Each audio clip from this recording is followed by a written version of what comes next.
Bismillahirrahmanirrahim. Assalamu alaikum class. I'm Rashida Parveen and I'm going to teach you biodiversity to BS Chemistry 3rd on the topics in situ, ex situ conservation and CBD. And today our lecture is lecture number 2. Okay class, आज जो हमने पढ़ना है वो पढ़ना है conservation of biodiversity के बारे में। इससे जो पहला हमारा लेक्चर था उसमें हम डिटेल में डिस्कस कर चुके हैं कि बायोडाइवर्सिटी क्या होती है। बायोडाइवर्सिटी एक्चुअली दो वर्ड से ड्राइव किया गया है, बायो एंड डाइवर्सिटी। बायो का मतलब है लाइफ और डाइवर्सिटी का मतलब है वैरायटी। तो बायोडाइवर्सिटी का मतलब है variety of life, variety of living things, और कंजर्वेशन का मतलब है उनकी प्रोटेक्शन। तो कंजर्वेशन ऑफ बायोडाइवर्सिटी का मतलब है वैरायटी ऑफ लिविंग थिंग्स को प्रोटेक्ट करना।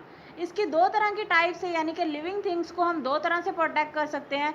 नंबर 1 है in situ conservation and number 2 है x situ conservation.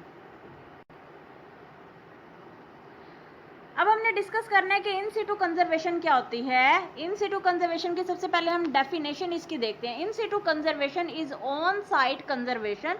In situ conservation जो है वो ऐसी प्रोटेक्शन है जिसमें ऑन साइट प्रोटेक्शन की जाती है। किनकी? एनिमल्स की और प्लांट्स की। ऑन साइट का मतलब है यानी कि किसी स्पेसिफिक एरिया के अंदर रह के उन एनिमल्स और प्लांट्स को प्रोटेक्ट किया जाएगा। इट इज़ अ प्रोसेस, ये एक प्रोसेस है ऑफ प्रोटेक्टिंग, प्रोटेक्ट करने का N endangered plant and animals. Endangered plant और एनिमल स्पीशीज को प्रोटेक्ट करने का एक प्रोसेस है। अब इंडेंजर्ड प्लांट और एनिमल्स कौन से होते हैं? इंडेंजर्ड प्लांट और एनिमल्स ऐसे स्पीशीज होती हैं जो किसी पर्टिकुलर एरिया के अंदर प्रेजेंट होती हैं। इन इट्स नेचुरल हैबिटेट, उनके नेचुरल हैबिटेट में उनको प्रोटेक्ट किया जाता है। इधर बाय प्रोटेक्टिंग, या तो उनको प्रोटेक्ट किया जाएगा और cleaning up the habitat itself, या फिर हैबिटेट जो है वो अपने आप को खुद ब खुद क्लीन कर लेगा। और by defending the species from the predator, और इन स्पीशीज को या फिर डिफेंड किया जाएगा उनके शिकारियों से। In situ conservation is being done, in situ conservation जो है वो की जाती है बाय डिक्लेयरिंग द एरिया, उस एरिया को, उनके नेचुरल हैबिटेट को जहाँ पे वो पाए जाते हैं उस एरिया को डिक्लेयर कर दिया जाता है एज प्रोटेक्टेड एरिया। उस एरिया को नेम दे दिया जाता है प्रोटेक्टेड एरिया का। Natural habitats which are being maintained, जहाँ जहाँ पे इन नेचुरल हैबिटेट्स को मेंटेन किया जाता है वो कौन कौन से होते हैं? नंबर 1 है national parks, number 2 wild life sanctuaries and number 3 है बायोस्फीयर रिजर्व्स। अब वन बाय वन हम इनको डिस्कस करेंगे कि कौन कौन से एरियाज हैं। नेशनल पार्क क्या होता है? सबसे पहले हम नेशनल पार्क के बारे में पढ़ेंगे कि नेशनल पार्क क्या होता है। National park is an area, national park जो है वो एक ऐसा एरिया होता है विच इज स्ट्रिक्टली रिजर्व्ड, जो कि खास तौर पे मुतय्यन होता है, फिक्स कर दिया जाता है, लिमिट में कर दिया जाता है, for the betterment of wild life, wild life की बेहतरी के लिए। एंड वेयर एक्टिविटीज, और जहाँ पे एक्टिविटीज यानी कि सरगर्मियाँ like forestry, grazing, cultivation are not permitted, और इस तरह की कोई भी एक्टिविटी जो है वो नेशनल पार्क्स के अंदर परमिटेड नहीं होगी, अलाउ नहीं होगी। इन इस तरह के जो पार्क होते हैं even private ownership rights are not allowed, इस तरह के पार्क्स के अंदर प्राइवेट ऑनरशिप राइट्स भी अलाउ नहीं होते। इतनी ज़्यादा रिस्ट्रिक्शन यहाँ पे की जाती है ताकि हम एनिमल्स को और प्लांट्स को सरवाइव कर सके।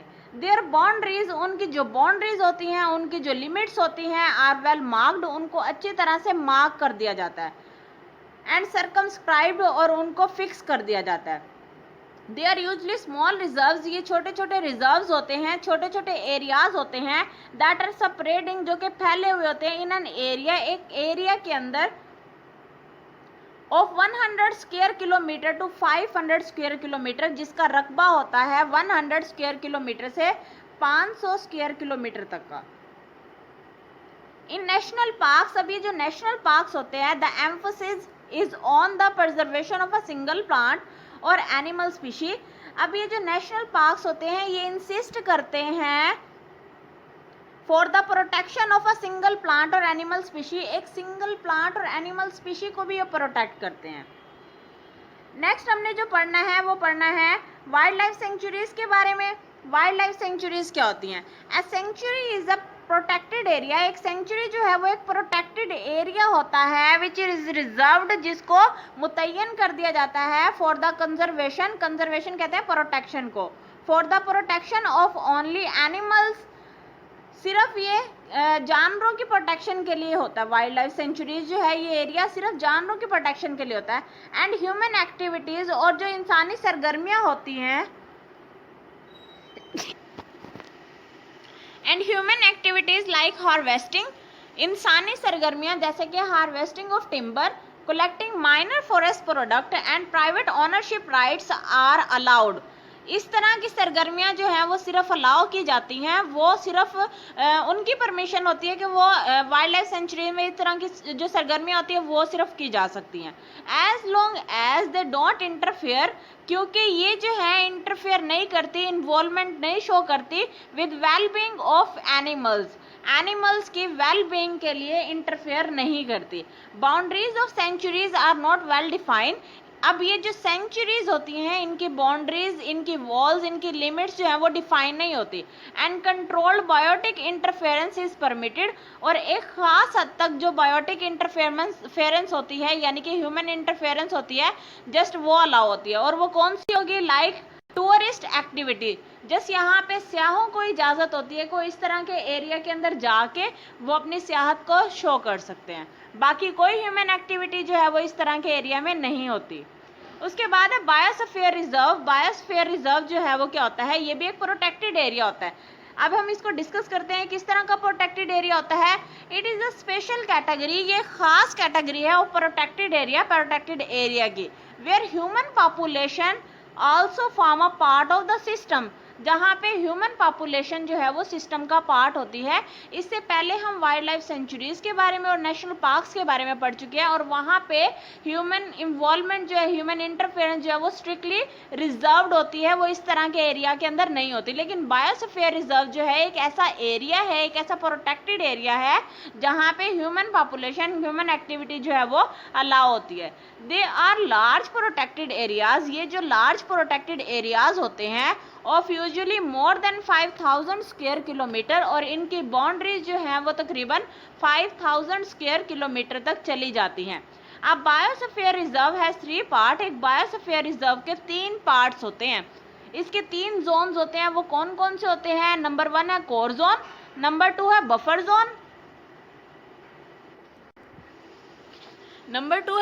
जोन, और नंबर 3 है ट्रांजिशन जोन। अब हम 1 बाय 1 इन जोन्स को डिस्कस करते हैं। सबसे पहला जो जोन है वो है कोर जोन। कोर जोन क्या होता है, कोर का मतलब होता है सेंट्रल पार्ट, ठीक है। तो कोर जोन जो है वो इनर्ट पार्ट होता है किसी भी एरिया का, ठीक है। दिस इज अनडिस्ट्रीब्यूटेड, ये जो है अनडिस्ट्रीब्यूटेड एरिया होता है एंड लीगली प्रोटेक्टेड एरिया, और ये कानूनी तौर पे एक प्रोटेक्टेड एरिया होता है यहाँ पे, यानी कि कोई भी एक्टिविटी, ह्यूमन एक्टिविटी जो है वो इन्वॉल्व नहीं होती। उसके बाद है बफर जोन। अब बफर जोन जो है वो लाई करता है between core and transition zone, core और ट्रांजिशन जोन के दरमियान में जो है वो बफर जोन लाई करता है। Some research and educational activities are permitted here, कुछ हद तक रिसर्च और तालीमी सरगर्मियां जो है वो यहाँ पे परमिटेड होती हैं, वो अलाउ होती हैं। नेक्स्ट है ट्रांजिशन जोन। ट्रांजिशन जोन क्या होता है, transition zone is the outer most part of the biosphere reserve, ये बायोस्फीयर रिजर्व का आउटर मोस्ट पार्ट होता है। Here cropping, forestry, recreation, fishery and other activities are allow. अब ये जो ट्रांजिशन जोन होता है ये एक ऐसा जोन होता है जहाँ पे ह्यूमन एक्टिविटी अलाउ होती है। नेक्स्ट है the main functions of biodiversity reserves. Biodiversity reserve के मेन फंक्शंस क्या क्या हैं। सबसे पहला इसका फंक्शन है कंजर्वेशन यानी कि प्रोटेक्शन, और प्रोटेक्शन किनकी है, फाना की और फ्लोरा की। टू एंश्योर, ये इस बात की यकीन दहानी करवाता है द कंजर्वेशन ऑफ इकोसिस्टम, के इकोसिस्टम को ये प्रोटेक्ट करता है, स्पीशीज को प्रोटेक्ट करता है और जेनेटिक रिसोर्सेज को ये प्रोटेक्ट करता है। नंबर 2 है डेवलपमेंट, उनको बढ़ोतरी उनकी करता है। टू प्रमोट, ये जो है प्रमोट करता है इकोनॉमिक डेवलपमेंट को while maintaining cultural, social and ecological identity, ठीक है। अब ये जो है इकोनॉमिक डेवलपमेंट को प्रमोट करता है। अब वो किस तरह से प्रमोट करता है, एक तो कल्चरल वैल्यूज़ को ये उनको सिक्योर करता है, दूसरा सोशल वैल्यूज़ को सिक्योर करता है, और तीसरा जो है वो इकोलॉजिकल वैल्यूज़ को ये सिक्योर करता है। नेक्स्ट है साइंटिफिक रिसर्च। साइंटिफिक रिसर्च जो है ये उसमें भी हेल्प आउट करता है, उसमें भी सपोर्ट प्रोवाइड करता है। To provide support for research related to monitoring and educational local national and global issues। अब ये जो है रिसर्च के लिए इम्पोर्टेंट इंफॉर्मेशन भी प्रोवाइड करता है और मॉनिटर करता है एजुकेशन को लोकल लेवल पे, नेशनल लेवल पे और ग्लोबल इश्यूज पे।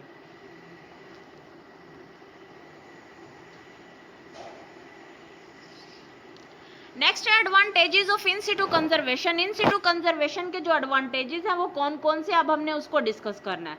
द फ्लोरा एंड फाना, फ्लोरा फाना कहते हैं प्लांट्स और एनिमल की स्पीशीज को, लिव इन नेचुरल हैबिटेट्स, वो अपने नेचुरल हैबिटेट्स के अंदर पाई जाती हैं विदाउट ह्यूमन इंटरफेरेंस, कोई भी ह्यूमन इंटरफेरेंस जो है वो अलाउ नहीं करती। कहाँ पे? इन सिटू कंजर्वेशन के अंदर। ठीक है, ये जो है उनको प्रोटेक्ट करता है एक लिमिटेड एरिया के अंदर। The life cycle of the organism, organisms का जो लाइफ साइकिल है and their evaluation progress in a natural way, उनका जो लाइफ साइकिल होता है और जो उनकी एवोल्यूशन होती है वो भी एक नेचुरल वे के जरिए से प्रोग्रेस में चलती ही रहती है। उसके बाद है नंबर थर्ड है in situ conservation provide the required green cover. ये जो है इन सिटू कंजर्वेशन एक ग्रीन कवर प्रोवाइड करता है and is associated benefits to our environment, और फिर ये हमारे इन्वायरमेंट को भी फायदा पहुंचाता है। इट इज़ लेस एक्सपेंसिव, ये जो है लेस एक्सपेंसिव होता है एंड इजी टू मैनेज, और इसको इजीली मैनेज भी किया जा सकता है, इसको कंट्रोल करना भी आसान होता है। नंबर 5 है the interest of the indigenous people are also protected. अब वहाँ के जो नेटिव पीपल होते हैं, इंडिजीनियस कहते हैं नेटिव को, वहाँ के जो नेटिव पीपल होते हैं उनका इंटरेस्ट भी प्रोटेक्ट कर दिया जाता है। नेक्स्ट है x situ conservation. X situ conservation क्या होती है? अब हमने एक्स सिटू कंजर्वेशन को डिस्कस करना है। सबसे पहले हमने पढ़ना है इसकी डेफिनेशन। इन सिटू कंजर्वेशन के बारे में हमने पढ़ा कि वो ऑन साइट कंजर्वेशन होती है, एक स्पेसिफिक एरिया के अंदर जो है वो कंजर्वेशन होती है। अब एक्स सिटू कंजर्वेशन क्या होती है? X situ conservation is the preservation यानी कि प्रोटेक्शन ऑफ कंपोनेंट्स, कंपोनेंट्स को प्रोटेक्ट किया जाता है। और वो कंपोनेंट्स कौन कौन से होते हैं? फ्लोरा और फाना यानी कि बायोलॉजिकल डाइवर्सिटी के कंपोनेंट्स होते हैं।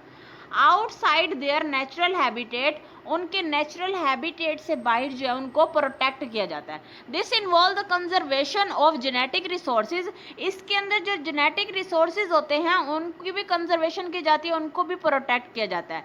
As well as wild and cultivated species, इसके अलावा वाइल्ड या फिर कल्टिवेटेड स्पीशीज को भी हम एक्स सिटू कंजर्वेशन के जरिए से प्रोटेक्ट कर सकते हैं। And draws on diversity body of techniques and facilities, और ये बहुत सारी टेक्निक्स और फैसिलिटीज जो है वो प्रोवाइड करता है। सच स्ट्रेटजीज इंक्लूड इस्टेब्लिशमेंट ऑफ, अब इनको हम कैसे कैसे प्रोटेक्ट करते हैं इस तरह की स्पीशीज को, ये यहाँ पे कुछ टेक्निक्स और स्ट्रैटेजीज यहाँ पे दी हुई है जिनके जरिए से हम इन स्पीशीज को प्रोटेक्ट कर सकते हैं। नंबर 1 है सीड जीन बैंक, सीड से भी हम फाना और फ्लोरा की स्पीशीज को प्रोटेक्ट कर सकते हैं। दीज आर कोल्ड स्टोरेज, ये जो है कोल्ड स्टोरेज होते हैं where seeds are kept under control temperature, जहाँ पे सीड्स को रख दिया जाता है, उनको मेंटेन किया जाता है कंट्रोल टेम्परेचर के अंदर। एंड ह्यूमिडिटी, और वहाँ पे ह्यूमिडिटी भी रखी जाती है, नमी रखी जाती है फॉर स्टोरेज, उनके स्टोरेज के लिए। And this is the easiest way, ये एक बहुत ही ज़्यादा आसान तरीका होता है to store the germ plasma of plants, जिससे हम प्लांट्स के जर्म प्लाज्मा को इजीली स्टोर कर सकते हैं at low temperature, low temperature के ऊपर। सीड्स प्रिजर्व्ड, ऐसे सीड्स जिनको हम प्रिजर्व करते हैं, जिनको प्रोटेक्ट करते हैं under control condition, control conditions के अंदर, माइनस टेम्परेचर यानी कि लो टेम्परेचर के अंदर। ठीक है, remain viable for long duration of time. अब वो जो सीड्स हैं जिनको हमने प्रिजर्व किया है इस तरह के कंट्रोल कंडीशन के अंदर, उनको हम एक लंबे अरसे तक महफूज कर सकते हैं। उसके बाद है जीन बैंक, जीन बैंक के जरिए से हम कैसे स्टोरेज कर सकते हैं? जेनेटिक वेरिएबिलिटी, जो जेनेटिक वेरिएबिलिटी होती है also is preserved by gene bank, उसको भी हम प्रोटेक्ट कर सकते हैं जीन बैंक के जरिए। अंडर नॉर्मल ग्रोइंग कंडीशंस, और इसके लिए भी हमें नॉर्मल ग्रोइंग कंडीशंस रिक्वायर होती हैं। दीज आर कोल्ड स्टोरेज, ये भी कोल्ड स्टोरेज होते हैं, वेयर दे आर कैप्ट, जहाँ पे इनको रख दिया जाता है under control condition, control condition के अंदर। अब वो कंडीशन कौन कौन सी होती है? टेम्परेचर की, ह्यूमिडिटी की, for storage. This is an important way of preserving the genetic resources. ये एक बहुत ही ज़्यादा अहम तरीका है, एक बहुत ही ज़्यादा अच्छा तरीका है जिसके ज़रिए से this is a very important way, ये एक बहुत ही ज़्यादा अहम तरीका है for preserving the genetic resources, जिसके ज़रिए से हम जेनेटिक रिसोर्सेज को प्रोटेक्ट कर सकते हैं। नेक्स्ट हमारे पास है कायरो प्रिजर्वेशन। कायरो प्रिजर्वेशन क्या होती है? This is the newest application, ये एक बहुत ही ज़्यादा जदीद किस्म की एप्लीकेशन है ऑफ टेक्नोलॉजी की, फॉर प्रिजर्वेशन, प्रोटेक्ट करने की, ऑफ बायोटिक पार्ट्स, जिसमें हम बायोटिक पार्ट्स को प्रिजर्व करते हैं, उनको प्रोटेक्ट करते हैं। This type of conservation is done, इस तरह की कंजर्वेशन जो है वो की जाती है eight low temperature, low temperature के ऊपर। वो टेम्परेचर कितना होता है? 196 डिग्री सेंटीग्रेड टेम्परेचर पे, in liquid nitrogen, liquid nitrogen की प्रेजेंस में। द मेटाबॉलिक एक्टिविटीज, और जो मेटाबॉलिक एक्टिविटीज होती हैं ऑफ द ऑर्गेनिज्म की, आर सस्पेंडेड, उनको सस्पेंड कर दिया जाता है अंडर लो टेम्परेचर के ऊपर, which are later use for research purpose, जिसको रिसर्च पर्पस के लिए हम बाद में यूटिलाइज कर लेंगे। नेक्स्ट है tissue culture bank. Tissue culture bank के अंदर क्या करते हैं? Cairo preservation of disease free meristem is very helpful. Cairo preservation जो है वो डिजीज फ्री मेरिस्टम की बहुत ज़्यादा मुफीद होती है, कारआमद होती है। Long term culture of excise root and shoots, अब जो हमारे पास रूट्स और शूट्स होते हैं उनको एक ज़्यादा अरसे तक जो है हम मेंटेन कर सकते हैं। Meristem culture is very popular, meristem culture जो है ये बहुत ही ज़्यादा पॉपुलर है इन प्लांट्स प्रोपगेशन, प्लांट के प्रोपगेशन में, as its virus and disease free method of multiplication, क्योंकि इसमें जो है वायरस और डिजीज, दूसरी कोई भी डिजीज जो है वो हमारे प्लांट को इफेक्ट नहीं कर सकती, नुकसान नहीं पहुंचाएगी। नेक्स्ट है long term captive breeding. Long term captive breeding के अंदर क्या होता है? दिस मेथड इन्वॉल्व्स कैप्चर, ये इस मेथड के अंदर जो है वो कैप्चरिंग की जाती है, मेंटेनेंस की जाती है, एंड कैप्टिव ब्रीडिंग की जाती है on long term basis of individuals की एक ज़्यादा लंबे अरसे के लिए, ऑफ इंडेंजर्ड स्पीशी की। इंडेंजर्ड स्पीशी ऐसी स्पीशीज होती है जो किसी पार्टिकुलर एरिया के अंदर प्रेजेंट होती है, which have lost their habitats, और उन्होंने अपना जो हैबिटेट है वो लॉस्ट कर दिया परमानेंटली, और certainly high unfavourable conditions are present in their habitat. या तो उन्होंने अपना जो हैबिटेट लॉस किया, या तो वो परमानेंटली लॉस कर दिया, या फिर कुछ कंडीशंस की वजह से अपना हैबिटेट जो है वो लॉस कर चुकी हैं।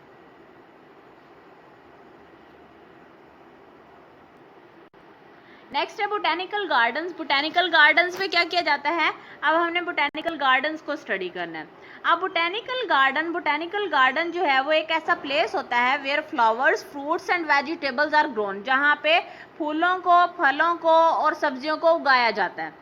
ये यूजुअली हमारे घरों में भी होता है, जिसे हम किचन गार्डनिंग भी कहते हैं। The botanical gardens provide beauty.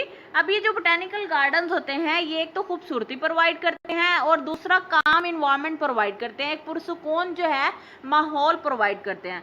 Most of them have started keeping exotic plants for educational and research purpose. बहुत सारे जो बोटेनिकल गार्डन्स है वो इसलिए क्रिएट किए जाते हैं ताकि हम उनसे रिसर्च और एजुकेशन के पर्पस जो है वो गेन कर सकें। नेक्स्ट है एनिमल ट्रांसलोकेशन। एनिमल ट्रांसलोकेशन में क्या होता है? रिलीज ऑफ एनिमल्स, एनिमल्स को रिलीज कर दिया जाता है इन अ न्यू लोकेलिटी, एक नए एरिया के अंदर, विच कम फ्रॉम एनीवेयर एल्स, जो कि कहीं भी किसी भी दूसरी जगह से आए होंगे उनको शिफ्ट कर दिया जाएगा एक दूसरे नए एरिया के अंदर। Translocation is carried out in the following cases. जो ट्रांसलोकेशन होती है वो कैरी की जाती है, उसके लिए जो कंडीशन जरूरी हैं, केसेस जरूरी हैं, वो ये हैं। नंबर 1 है when a species on which an animal is dependent become rare. सबसे पहला जो इसका केस है वो ये हो सकता है कि एक स्पीशी जो किसी दूसरी स्पीशी के ऊपर डिपेंड कर रही थी, एक स्पीशी जो किसी दूसरी स्पीशी के ऊपर डिपेंड कर रही थी वो रेयर हो चुकी होगी, ठीक है। When a species is endemic, जब एक स्पीशी जो है वो एंडेमिक हो चुकी होती है, restricted to a particular area, किसी पार्टिकुलर एरिया के अंदर एंडेमिक हो चुकी होती है, ड्यू टू हैबिटेट डिस्ट्रक्शन, या तो हैबिटेट डिस्ट्रक्शन हो चुकी है, एंड अनफेवरेबल एनवायरमेंटल कंडीशन, और जो वहाँ पे कंडीशंस क्रिएट हो गई हैं वो उनकी बका के लिए फेवरेबल नहीं है, अनफेवरेबल है। Increase in population in an area, किसी एक खास एरिया के अंदर जो स्पीशीज है उनकी पॉपुलेशन बढ़ चुकी है। ये सारी ऐसी कंडीशंस हैं जिनमें हम एनिमल्स की ट्रांसलोकेशन करवाते हैं। नेक्स्ट है जोलॉजिकल गार्डन। अब जोलॉजिकल गार्डन्स में क्या होता है, जैसे बोटेनिकल गार्डन्स है, वहाँ पे क्या होते हैं, सारे प्लांट्स होते हैं, और जोलॉजिकल गार्डन्स के अंदर भी सारे एनिमल्स होते हैं। इन जूज, जितने भी जू होते हैं, जानवर होते हैं, चिड़ियाघर होते हैं, वाइल्ड एनिमल्स आर मेंटेन, वहाँ पे वाइल्ड एनिमल्स को मेंटेन किया जाता है। In captivity and conservation of wild animals, वहाँ पे जो वाइल्ड एनिमल्स हैं उनको प्रोटेक्ट किया जाता है। और वो किस तरह के होते हैं, या तो वो रेयर होंगे या इंडेंजर्ड होंगे। द ओल्डेस्ट जू, जो दुनिया का कदीम तरीन जू है वो है शॉनब्रम जू। शॉनब्रम जू जो है वो दुनिया का कदीम तरीन जू है। विच एग्जिस्ट टूडे, जो आज भी एग्जिस्ट करता है, वॉज एस्टेब्लिश इन वेना इन 1759, और इसको 1759 में क्रिएट किया गया था। Next advantages of ex situ preservation. Ex situ preservation के एडवांटेजेस कौन कौन से हैं? इट इज यूजफुल, ये यूजफुल है for declining population of the species, ऐसी स्पीशी के लिए जो कि डिक्लाइन हो रही हैं, जो कि इंडेंजर्ड हो रही हैं, रेयर हो रही हैं। इंडेंजर्ड एनिमल्स, ऐसे एनिमल्स जिनको खतरा है on the verge of extinction, और जो कि एक्सटिंक्ट होने वाले हैं, बहुत ही जल्द नापैद होने वाले हैं, आर सक्सेसफुली ब्रीडेड, इनको हम सक्सेसफुली ब्रीड करवा सकते हैं, सक्सेसफुल इनकी ग्रोथ करवा सकते हैं। थ्रेटेंड स्पीशीज आर ब्रीडेड, जो थ्रेटेंड स्पीशीज होती हैं वो भी ब्रीड करवाई जाती है in captivity and then release in the natural habitat. इस तरह के जो एक्स सिटू कंजर्वेशन के इन्वायरमेंट होते हैं उनके अंदर थ्रेटेंड और इंडेंजर्ड स्पीशीज को ब्रीड करवाया जाता है, और उसके बाद उनके नेचुरल हैबिटेट के अंदर उनको छोड़ दिया जाता है, रिलीज कर दिया जाता है। Ex situ centres offer possibility, ex situ centre जो है वो ऑफर करते हैं possibility of observing wild animals, वहाँ पे वाइल्ड एनिमल्स को हम ऑब्जर्व भी कर सकते हैं, which is otherwise not possible, जो कि पॉसिबल नहीं होता अगर हम किसी दूसरे वे से इसको करते हैं। इट इज एक्सट्रीमली यूजफुल, ये जो है बहुत ही ज्यादा कारआमद होती है फॉर कंडक्टिंग रिसर्च, रिसर्च को कंडक्ट करने के लिए, एंड साइंटिफिक वर्क, यहाँ पे साइंटिफिक वर्क भी किया जा सकता है ऑन डिफरेंट स्पीशीज, मुख्तलिफ स्पीशीज के ऊपर। नेक्स्ट है CBD, convention on biological diversity. Convention on biological diversity, convention क्या होता है? कन्वेंशन जो है वो होता है मुआहदा, एक एग्रीमेंट, एक पैक्ट होता है ऑफ बायोलॉजिकल डाइवर्सिटी, यानी कि biodiversity, variety of living things के ऊपर जो एग्रीमेंट होता है उसको कहते हैं CBD। It is the first comprehensive, ये सबसे पहला जो कम्प्रीहेंसिव है ग्लोबल एग्रीमेंट, ये सबसे पहला ग्लोबल एग्रीमेंट है रिलेटेड टू द बायोडाइवर्सिटी, जो कि बायोडाइवर्सिटी से रिलेट करता है। इट वॉज फर्स्टली रिकोगनाइज, इसको सबसे पहले जाना गया as international law, international law के तौर पे सबसे पहले इसको जाना गया, that deal with the conservation, जो कि डील करता है with the protection of, conservation कहते हैं प्रोटेक्शन को, with the protection of biodiversity, जो कि काम करता है बायोडाइवर्सिटी की प्रोटेक्शन के ऊपर। As it is common concern of, क्योंकि ये कॉमन कंसर्न है एक पूरी ह्यूमन काइंड का, ना कि एक इंडिविजुअल का। It is a major part of development process, ये डेवलपमेंट प्रोसेस का एक मेजर पार्ट है। And this convention was signed at earth summit, earth summit के ऊपर इस कन्वेंशन को, इस एग्रीमेंट को सबसे पहले साइन किया गया था इन रियो डे जनेरियो ऑन 5 जून 1992। सबसे पहले इसको जो है अर्थ समिट के ऊपर जो है इसको साइन किया गया था 5 जून 1992 में। इट वाज इम्प्लीमेंटेड, और इसको इम्प्लीमेंट किया गया फ्रॉम 29 दिसंबर 1993, 29 दिसंबर 1993 से इसको इम्प्लीमेंट किया गया, बाकायदा इसका आगाज किया गया। इट इंक्लूड 193 कंट्रीज, 193 कंट्रीज ने इस एग्रीमेंट के ऊपर, इस कन्वेंशन के ऊपर साइन किया था। These countries are legally bonded, ये जो कंट्रीज हैं ये लीगली बॉन्डेड हैं, कानूनी तौर पे ये बॉन्ड हो चुके हैं टू इम्प्लीमेंट दीज एग्रीमेंट्स, के ये इन एग्रीमेंट्स को, ये जो कन्वेंशंस हैं इनको ये फॉलो करें इन देयर कंट्रीज, अपने कंट्रीज के अंदर। अब इसके ऑब्जेक्टिव्स हमने देखने हैं कि इसके ऑब्जेक्टिव्स कौन कौन से हैं। टू कंजर्व बायोडाइवर्सिटी, बायोडाइवर्सिटी को कंजर्व करना यानी कि बायोडाइवर्सिटी को प्रोटेक्ट करना, लिविंग थिंग्स की वैरायटी को प्रोटेक्ट करना, मेक नेशनल स्ट्रेटजीज, और इनके लिए नेशनल स्ट्रेटजीज बनाना, यूज बायोडाइवर्सिटी, बायोडाइवर्सिटी को यूज करना इन सच अ वे, इस तरह say that both the present and future generation, के दोनों आज की जनरेशन भी और नेक्स्ट हमारी आने वाली नस्लें भी can get benefit from this biodiversity, वो इस तरह की बायोडाइवर्सिटी से यानी कि वैरायटी ऑफ लिविंग थिंग्स से बेनिफिट गेन कर सके। Fair and equitable sharing of benefits, और ये जो बेनिफिट्स हैं इनको हम यूज़ करें इस तरह से कि इनको इक्वली जो है वो हम यूटिलाइज करें। ऐसा ना हो कि जितने भी सोर्सेज हैं सबको एक ही बार से कंज्यूम कर लें, इनको इक्वली हम शेयर करें। नेक्स्ट है फीचर्स ऑफ सीबीडी। सीबीडी के फीचर्स कौन कौन से हैं। सबसे पहला जो इसका फीचर है वो है कॉन्फ्रेंस ऑफ पार्टीज, जिसे हम सीओपी भी कहते हैं, कॉप कहते हैं, ठीक है। It maintain control the convention, ये मेंटेन करता है कंट्रोल्स ऑफ कन्वेंशन, कन्वेंशन जो है ये एग्रीमेंट है इसको कंट्रोल करता है। It consist of all the countries, ये जो है मुश्तमिल होता है सारे कंट्रीज पे दैट साइन द ट्रीटी, जिन्होंने इस ट्रीटी को, जिन्होंने इस एग्रीमेंट को साइन किया है। इसकी वर्किंग क्या होती है। नंबर 1 है it reviews the progress under these conventions, इस कन्वेंशन के तहत, इस एग्रीमेंट के तहत जितनी भी प्रोग्रेस हुई है उसको ऑब्जर्व करना, ठीक है। It identifies new matter of importance, ये जो है नया कोई इम्पोर्टेंस का मैटर है, लाइक अगर कोई भी चेंजेस इसके अंदर लानी है, कोई भी चीज़ को, किसी भी चीज़ को वैल्यू देनी है, किसी चीज़ को इम्पोर्टेंस देनी है, तो वो सारे के सारे इम्पोर्टेंस को ये खुद आइडेंटिफाई करता है। It sets new work plan, ये जो है नया वर्क प्लान को सेट करता है फॉर द मेंबर्स, अपने मेंबर्स के लिए। इट ऑल्सो ब्रिंग चेंजेस, ये चेंजेस भी लेके आता है इनटू द कन्वेंशन, यानी कि ये इस एग्रीमेंट के अंदर जितनी भी चेंजेस लेके आनी होती हैं वो चेंजेस भी लेके आता है। नेक्स्ट हमने पढ़ना है national biodiversity strategy and action plans के बारे में, जिसे हम NBSAP भी कहते हैं, ठीक है। It is a basic instrument, ये एक बेसिक इंस्ट्रूमेंट होता है दैट इम्प्लीमेंट, जो कि इम्प्लीमेंट करता है दीज कन्वेंशंस, इन मुआहदों को एट नेशनल लेवल के ऊपर।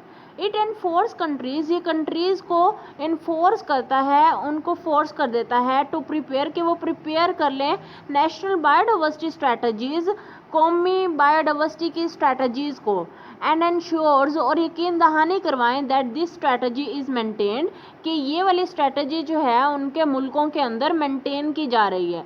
एंड चेक इस इम्पैक्ट, और इसके इम्पैक्ट जो है उनको भी चेक करें ऑन बायोडाइवर्सिटी के ऊपर। नेक्स्ट है नगोया प्रोटोकॉल। अब हमने पढ़ना नगोया प्रोटोकॉल के बारे में। It is an additional agreement, ये एक एडिशनल एग्रीमेंट होता है। इट प्रोवाइड्स ट्रांसपेरेंट, ये जो है प्रोवाइड करता है transparent legal framework, transparent legal framework provide करता है किसके लिए, for fair and equitable sharing, for fair and equitable sharing of benefits, के बेनिफिट जो हैं उनको हम फेयरली यूज़ करें। Arising out of genetic resources, उनको जो है वो जो कि अराइज होते हैं जेनेटिक रिसोर्सेज से। इट वॉज अडॉप्टेड, इसको सबसे पहले अडॉप्ट किया गया 19 अक्टूबर 2010 के अंदर, सबसे पहले इसको अडॉप्ट किया गया 19 अक्टूबर 2010 में इन नगोया। नगोया जो है वो एक सिटी है किसका, जापान का। इट वॉज इम्प्लीमेंटेड, इसको सबसे पहले इम्प्लीमेंट किया गया कहाँ पे, 12 अक्टूबर 2014 के अंदर इसको सबसे पहले इम्प्लीमेंट किया गया। नेक्स्ट है philosophy of sustainable use and precautionary principles. Precautionary principles जो है वो अब हमने पढ़ने हैं सस्टेनेबल यूज़ के बारे में। Resources should be use in such a way, resources को, जो बायोडाइवर्सिटी के रिसोर्सेज होते हैं उनको इस तरह से यूज़ करना चाहिए that it must not decline कि इनकी कमी ना पैदा हो जाए, कि इनकी बायोडाइवर्सिटी के रिसोर्सेज की फॉर फ्यूचर यूज़, कि उनको फ्यूचर में हम मतलब इस तरह से हम उनको ना यूटिलाइज़ करें कि वो प्रेजेंट में ही यूटिलाइज हो जाए और फ्यूचर में जो है उनका कोई भी स्कोप ना रहे। And must avoid long term decline, और इनका लॉन्ग टर्म डिक्लाइन जो है, लॉन्ग टर्म जो है इनका कोई कहत या बहरान पैदा ना हो जाए। If there is a threat, अगर इस तरह का कोई थ्रेट है टू लॉस द बायोडाइवर्सिटी को लॉस करने का, then don't postpone the measures, तो इसके बारे में जो मेजर्स हमने लेने हैं उनको पोस्टपोन ना करें। नेसेसरी टू अवॉइड और मिनिमाइज सच अ थ्रेट, इस तरह के थ्रेट्स को कम करने के लिए जो भी मेजर हमने लेने हैं, जो भी एक्शंस हमने लेने हैं, उनको काइंडली पोस्टपोन ना करें ताकि वो बायोडाइवर्सिटी जो है उसको हम कंजर्व कर सकें, उसको प्रोटेक्ट कर सकें। क्लास, ये तो था आज का मेरा लेक्चर। मुझे उम्मीद है कि आप लोगों को बहुत अच्छे से समझ आया होगा। इसमें अगर कोई भी क्वेश्चन है आप लोग मुझे कमेंट बॉक्स में पूछ सकते हैं, और काइंडली मेरा चैनल ज़रूर सब्सक्राइब कीजिएगा और मेरी वीडियो को लाइक ज़रूर कीजिएगा। ओके, बाय बाय, अल्लाह हाफिज़।